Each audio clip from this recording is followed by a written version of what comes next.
There's been a lot of changes in the day to day. There's been a lot of changes in operations. There's just been a lot of things going on recently, and there's a very, very stark difference between what we used to do and what we do today. If any of you have felt the same way, you're not alone. This is the new norm. There's a lot of things that you can't predict in life, and when you're on a path or an upward trend that takes you forward, where you're trying to better yourself and those around you, what used to be extremely difficult and excruciatingly complicated and even stressful slowly becomes normal. Your day-to-day tasks that required a substantial amount of effort and activation energy now become second nature. You become somewhat of a machine that operates autonomously without the requirement of input energy. That is the ultimate goal that you should be working towards. If you are capable of working excessive hours, day after day, night after night, if you are capable of foregoing gratification in the instant moment and able to delay that gratification longer and longer and longer, slowly, as you continue to step in the right direction, no matter how small it might be, you'll find yourself soon not at your destination, but rather further than your destination. Now, Austin is frivolously typing over here. Mm-hmm. He has some wonderful things to say, but let's give him a moment of silence.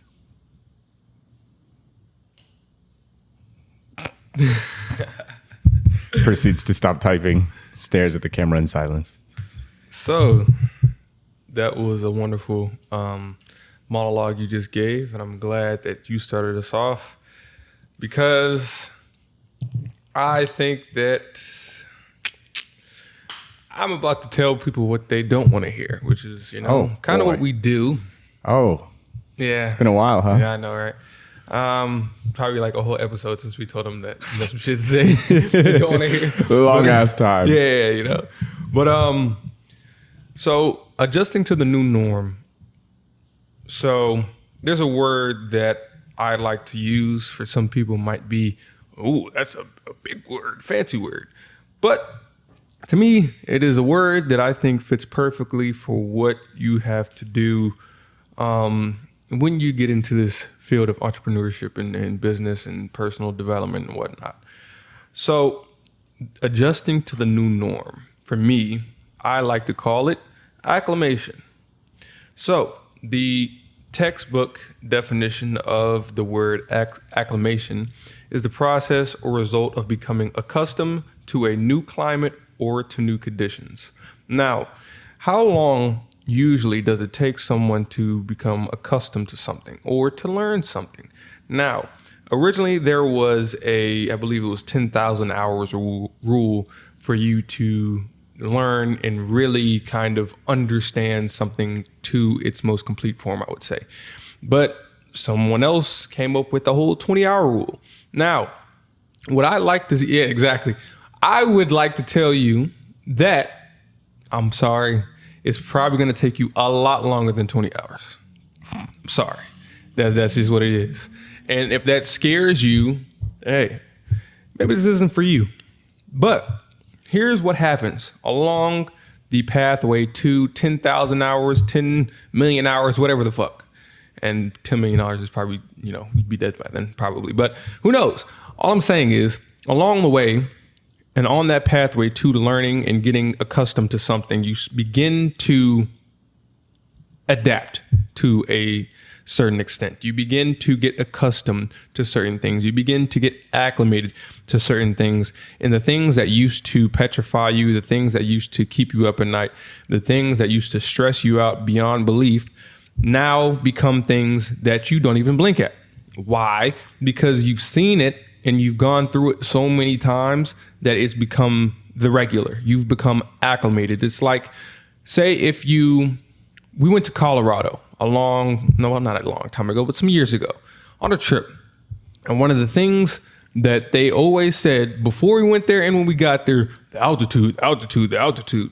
Now, for us, when we got there, it wasn't something that you instantaneously felt. It wasn't like we were up on fucking Mount Everest and we couldn't breathe or some shit. But in certain ways, the altitude affected you, which you wouldn't really think about. So for me, I thought I was drinking enough water or whatnot. But when we went out to drink and shit, had some drinks, man, my whole body started to cramp up bad. Like my arms, my legs, my fucking feet, everything started to cramp up horribly. And it was because I wasn't acclimated to that altitude yet. However, the longer we stayed there and the more we spent in that altitude day by day, the more we became accustomed and the more we became acclimated to that altitude. And that's kind of like, anything that you want to get into. The more you get into something, the more you do something, the more you go through things and repeat it over and over and over again. This problem, this thing, that thing, the more you become accustomed and acclimated to it. So if you think that you can take a shortcut away from the hard path and go this way and shortcut to success, it's probably not going to happen. Why? Because you haven't become acclimated to hard work and acclimated to the pathway to success. So no matter which way you try to shortcut and go around it, normally and more often than not, your shortcomings are going to come back to bite you in the ass because you didn't go through the shit. You weren't accustomed. You weren't acclimated to that type of lifestyle. But the thing is, once you get acclimated, life is, I'm not going to say a lot easier, but it gets better. Like we said in our previous podcast. It gets better, not easier. Right. Now, the funny thing about this is you wouldn't expect yourself to adapt, especially when you're starting out. Things are so high octane. It's stressful. You're going against the grain. There's a lot of friction. It's not fun, for lack of a better word or descriptor. And that's okay. But in the process of adapting, you become better at adapting. It's actually funny how that works. It's a positive feedback loop. Alex Hormozi talks about the quicker you learn to make decisions, the more decisions you'll make, and the faster you'll outpace people who make decisions slower.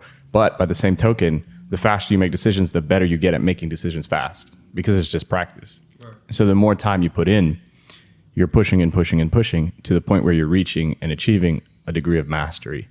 And to do the math real quick, if you work 8 hours a day for 365 days in a year, I'm not compensating for leap year, whoever's asking in this calculation, but it takes you roughly 3.5 years to get your 10,000 hours. And that's 7 days a week. So if things aren't going your way and you're under the 3.5 year mark, by definition, you're not qualified to complain. And I understand it's not fun. It's not easy. It's very difficult. And this can be anything. We're not just talking about business and entrepreneurship. It could be relationships. It could be a new job. It could be a new career. It could be becoming a writer. It could be having a YouTube channel or a podcast.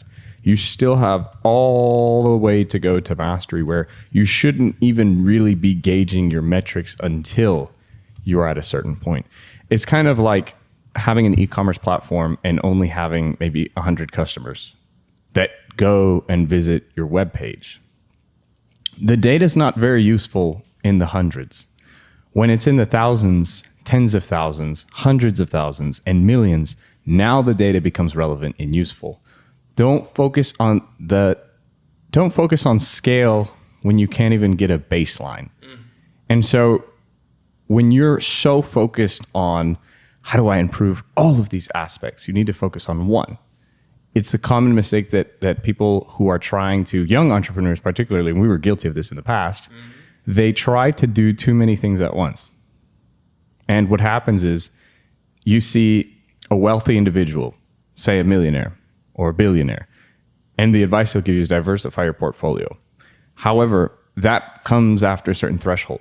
You diversify your portfolio after one thing took off and granted you the majority of your wealth. then you begin diversifying your portfolio. So when you're in that period of upward growth, don't even focus on anything else. It's one thing or nothing. And the etymology of the word priority is singular, not plural. So just because you said that, imagine there's 8 buckets in front of you. 8 buckets, right? You have 8. A large thing of water, thing that it contains the water, as he just said something funny, that contains the water that you have, right? If you try to pour all the water into all of the buckets, they're probably not going to fill up all the way, because let's just say the container that you had the water in previously wasn't big enough to where it was able to fill up all the all the buckets. So think of the water as your attention, your bandwidth, your time, your work ability, work ethic. Think of it like that. If you try to pour the water into 8 different buckets, 12 different buckets, however many buckets you're trying to do right now, or however many things that you're thinking about doing right now, that's what the buckets represent.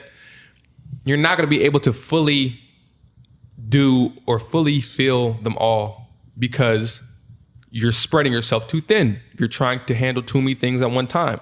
Now, if you instead said, hey, look, I'm going to take one bucket, fill it up, then after that, I'm going to go get some more water, fill up the other bucket, I'm gonna go get some more water, fill up the other bucket, so on and so forth. And then after that, you could potentially hire some people and they could fill up the fucking buckets for you. You know what I'm saying? So all I'm saying is you are spreading yourself too thin if you're trying to tackle all these major things at the beginning of your journey.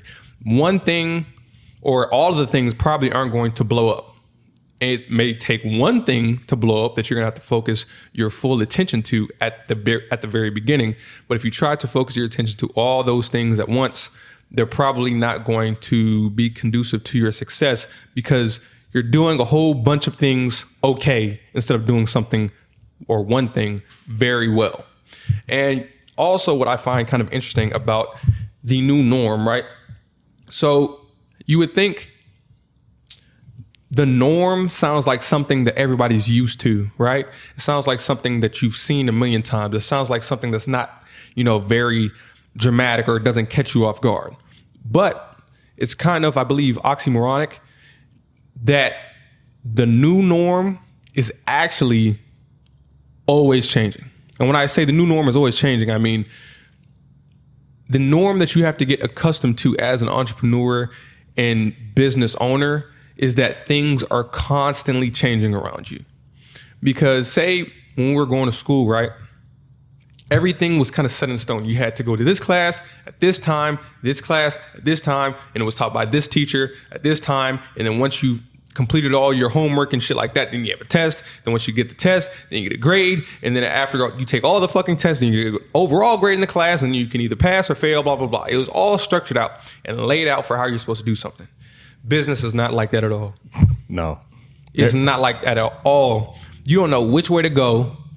Somebody might be able to tell you which way to go, but even that may have worked for them, but it may not work for you because you're in a different market. Even if you were in the same market, it might have been a different time. So what worked back then may not work now. It's just so many variables that you don't know that are constantly changing that affect whether you succeed or not.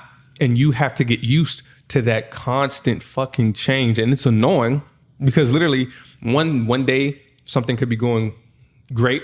The next day something could just fucking blow up, and then you have to fix it. And you're like, what the fuck? Everything was just okay yesterday. What happened? And nobody's going to come to save you, and nobody's going to fix the shit but you, especially when you start out. So unless you're working with someone, but even then it's probably a small team of people. So even then it's not like you have, thousands and thousands of employees that can manage these little fires for you. No, you have to solve every little problem. You have to solve the small problems, the small fires, and the huge fires. And it's kind of difficult to get accustomed to because, again, us growing up, everything was structured. So you're basically changing your hardwiring and your not software, but overriding, what you were programmed to do and programmed to believe and say, hey, look, I'm going to forget doing things in a structured way and have everything laid out for me. I'm going to have to handle things, a very, what's the word? Not frivolous, but a way that is not as structured. So you have to get used to that to succeed in business and entrepreneurship. And again, it's going to take some time because you're overriding your hardwiring.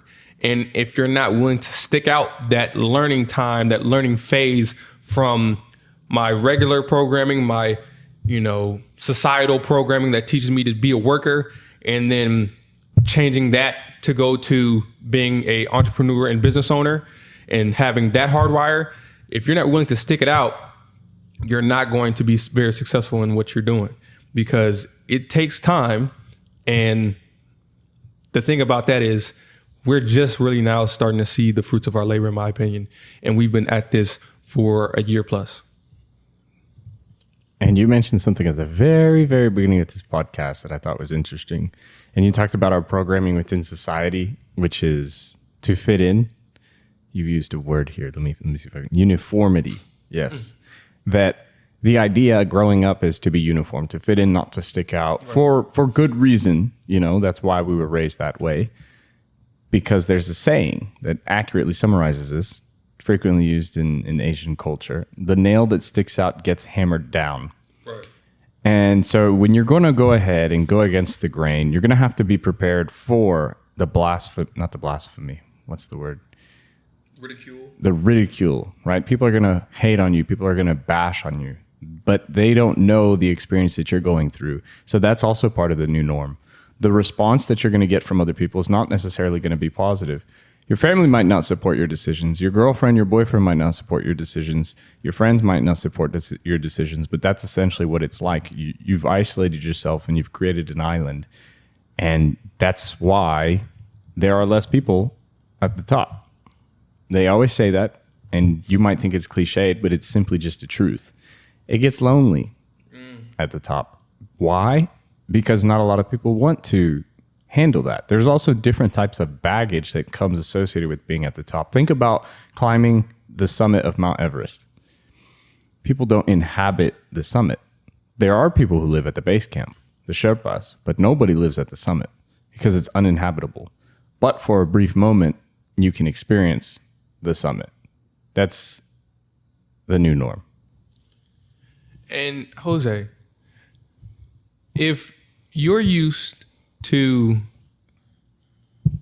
getting all the acclaim and attention previous to what you're doing, and you start a pathway or trek to begin entrepreneurship and owning a business, do you get that critical acclaim on I can see his face.